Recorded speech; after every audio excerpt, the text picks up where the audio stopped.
Good morning साथियों। मैं doctor Zakir Hussain. Online classes के क्रम में आज हम भारत में अथवा आरंभ में बंगाल में ब्रिटिश गवर्नर जनरल वाली सीरीज को आगे बढ़ाते हुए लॉर्ड हेस्टिंग्स के बारे में चर्चा करेंगे। साथियों, लॉर्ड हेस्टिंग्स का तो जो टाइम था वो 1813 से 23 के बीच का समय था और इनका महत्व राजपूताना या राजस्थान के संबंध में भी बहुत अधिक है। हम जानते हैं कि 1814 में प्रथम आंग्ल नेपाल युद्ध हुआ और 1816 में काठमांडू नेपाल के साथ एक संधि हुई, संगोली की संधि, और उसके अनुसार एक ब्रिटिश रेजिडेंट की नियुक्ति काठमांडू में घोषित की गई और ये संधि भी लॉर्ड हेस्टिंग्स के काल में अंग्रेजों ने की। साथियों, 1818 तक पंजाब एवं सिंध प्रदेश को छोड़कर शेष संपूर्ण भारतीय प्रदेश पर अंग्रेजों द्वारा अधिकार का श्रेय भी लॉर्ड हेस्टिंग्स को है। साथियों, 1820 में मद्रास प्रेसिडेंसी के गवर्नर थॉमस मुनरो द्वारा भूराजस्व वसूली हेतु रैयतवाड़ी बंदोबस्त, रैयतवाड़ी व्यवस्था की शुरुआत भी लॉर्ड हेस्टिंग्स के काल में हुई, जिसमें यह प्रावधान था कि किसान को भूमि का वंशानुगत स्वामी मानकर सरकार द्वारा सीधे राजस्व वसूली हेतु किसानों के साथ समझौता किया गया। साथियों, हम जानते हैं कि रैयत किसान को ही बोलते हैं और ये बहुत ही एक महत्वपूर्ण राजस्व की वसूली की व्यवस्था थी। हम ये भी जानते हैं कि अंग्रेजों का जो अंतिम ध्येय था इस देश में, वो आर्थिक हितों को ही सर्वाधिक सुरक्षित रखना था और इसके लिए हम जानते हैं कि मॉडर्न इंडिया से पूर्व तक इस देश में आय का सबसे प्रमुख स्रोत कृषि ही थी। और साथियों, इस रूप में यहाँ लगभग 3 नीतियाँ हमें अंग्रेजों की मिलती है। और साथियों, हम ये भी मानते हैं कि अंग्रेजों ने जैसे जैसे प्रदेश थे वैसे वैसे उन्होंने राजस्व वसूली की व्यवस्था की। जैसे उन्होंने, अगर बंगाल वाले क्षेत्र की बात की जाए तो वहाँ पर उन्होंने स्थायी बंदोबस्त यानी जमींदारी व्यवस्था की शुरुआत की। वहीं यदि नॉर्थ इंडिया में पंजाब और उसके आसपास के क्षेत्र की बात की जाए तो महाल यानी गांव के साथ महलवाड़ी व्यवस्था की शुरुआत की और दक्षिणी भारत में उन्होंने किसान के साथ सीधे संबंधों वाली रैयतवाड़ी व्यवस्था की शुरुआत की। और ऐसा उन्होंने इसलिए किया कि उनके आर्थिक हित सर्वाधिक सुरक्षित बने रहें। और साथियों, अगर रैयतवाड़ी व्यवस्था के लागू करने की बात की जाए तो वह मद्रास, बम्बई और पूर्वी बंगाल तथा असम के क्षेत्र में लागू हुआ और वस्तुतः ये कुल ब्रिटिश शासित प्रदेश के 51% भूभाग पर लागू हुआ। 1792 में साथियों, 12 महल, जो कि तमिलनाडु में एक जिला था, के प्रशासक कैप्टन रीड द्वारा सर्वप्रथम प्रयोग के रूप में अपने क्षेत्र में इसकी शुरुआत की गई।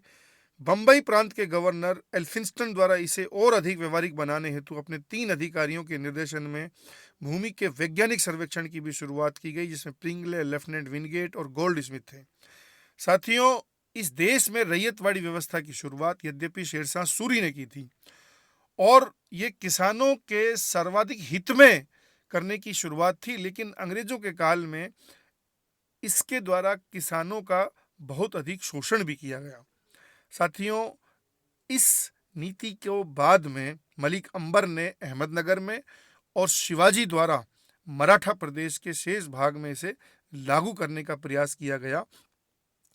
साथियों, लॉर्ड हेस्टिंग्स ही वह गवर्नर जनरल थे जिन्होंने राजपूताना की शक्तियों को अधीनस्थ किया और इस रूप में उन्होंने जो प्रथम रियासत जो जिसके साथ समझौता किया वो करौली थी और सबसे विस्तृत संधि जो दूसरी उन्होंने की थी साथियों, वो कोटा थी। तो 1817 और 18 में यदि हम पूरी तरह से इसको समझने की कोशिश करें तो सिरोही को छोड़कर राजपूताना की लगभग समस्त शक्तियों ने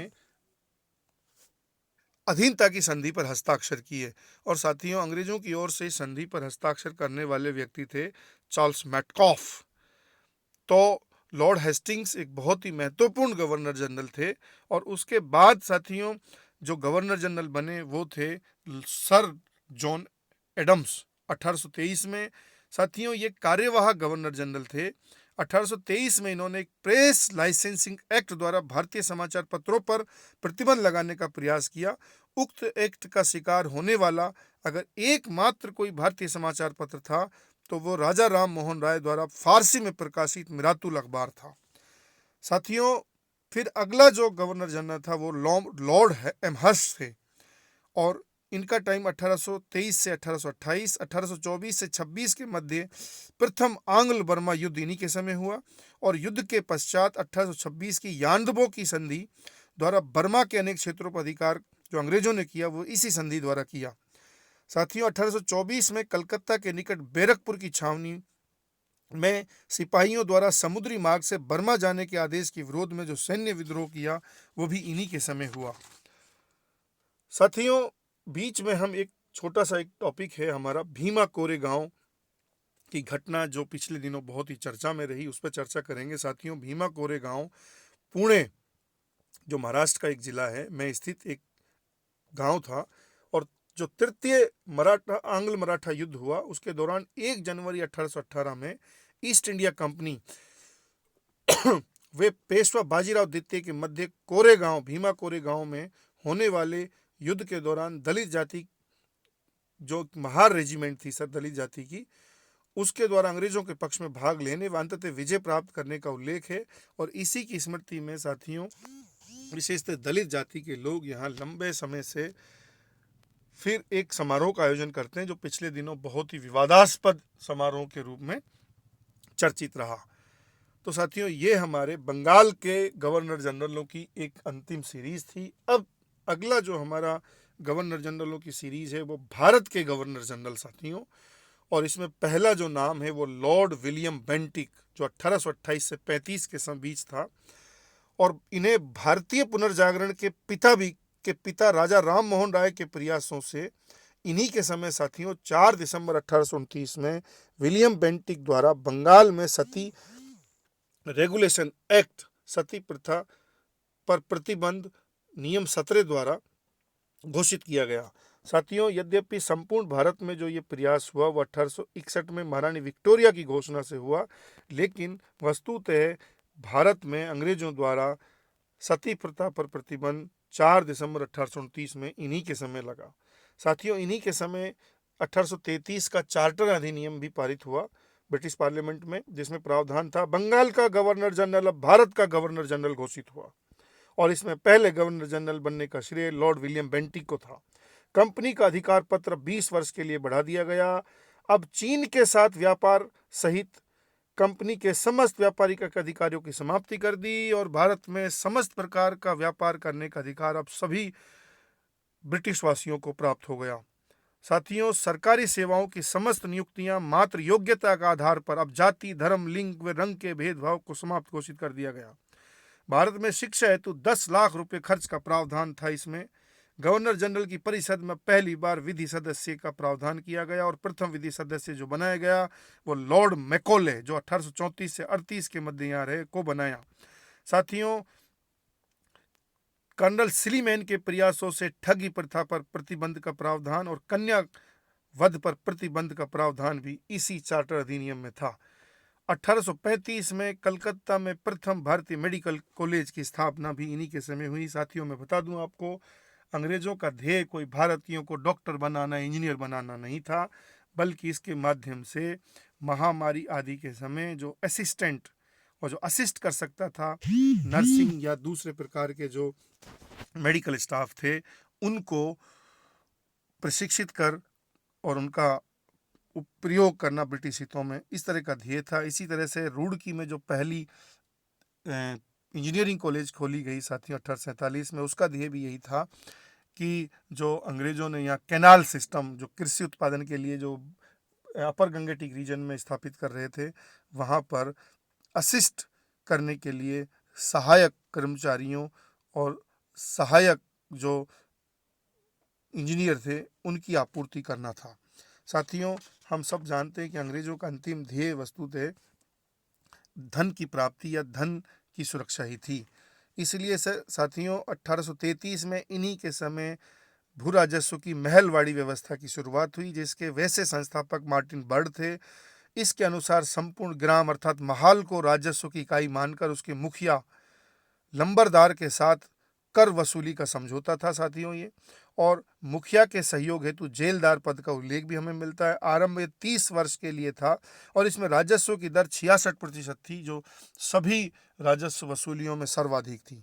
उक्त योजना से जुड़े अन्य ब्रिटिश अधिकारी हॉल्ट, मैकेंजी और जेम्स थॉमसन थे। इसका जो लागू क्षेत्र था साथियों, वे संपूर्ण पंजाब, आगरा व अवध का क्षेत्र था, अर्थात कुल ब्रिटिश क्षेत्र का 30% भाग। तो साथियों, कुल मिलाकर लॉर्ड विलियम बेंटिक बहुत ही महत्वपूर्ण गवर्नर जनरलों में से एक थे और ये भारत के प्रथम गवर्नर जनरल भी कहलाने का इन्हें श्रेय है। आप लोग जैसे जैसे हम आगे बढ़ रहे हैं, आप स्वयं भी इन गवर्नर जनरलों, उनकी नीतियों को बहुत विस्तृत तरीके से पढ़ेंगे। आप कभी जब आपको समय मिले मुझसे चर्चा करेंगे, मुझे मैसेज कर सकते हैं, मुझसे संवाद कर सकते हैं। कुल मिलाकर हम एक डेडिकेशन के साथ अपने सिलेबस को बहुत ही स्ट्रांगली डील करना है और एग्ज़ाम और आपके कॉम्पिटिटिव एग्ज़ाम के अनुसार अपने को अधिकाधिक सुरक्षित करने का प्रयास करना है, क्योंकि कोविड के दौर में अभी हमारे पास ऑनलाइन क्लासेस का ही एक बेहतर विकल्प है। तो जय हिंद साथियों, अगली क्लास में हम फिर मिलते हैं।